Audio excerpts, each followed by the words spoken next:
你的醫生建議你考慮做基因檢測。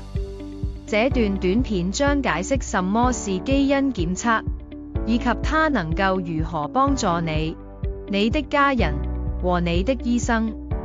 大部分癌症都是隨着人們年齡的增長而偶然發生，但在某些家族中，癌症高危基因可能會代代相傳。基因檢測可以檢查你的基因，查明你是否有癌症高危基因。讓我們來談談你可能考慮做基因檢測的一些原因。首先，如果在檢測中發現基因變異，可能有助於你的醫生為你選擇最佳的治療方法或藥物。其次，檢測結果可能會顯示你身體還有哪些部位有較高的患癌機率。如果出現這種情況，我們便可制定預防計劃，或及早發現其他癌症。最後，如果你攜帶基因變異，你的家人也可能會攜帶，他們也可能有較高的患癌機率。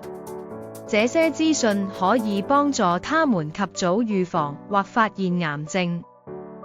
現在，讓我們來談談可能出現的3種基因檢測結果。陽性結果，這表示在檢測中發現了提高你患癌機率的基因變異。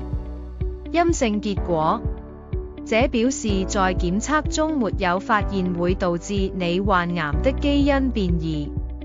不確定的結果，這表示我們發現了基因變異，但我們仍在研究其意義。總括而言，基因檢測可幫助我們了解最適合你的治療方法，其還可以顯示你和你的家人未來罹患癌症的風險。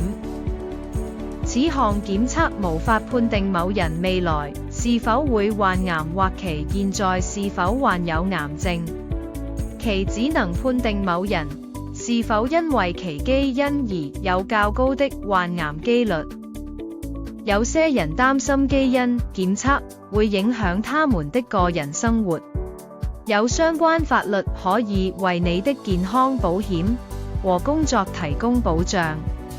你可能還想知道你對檢測結果會有什麼感受。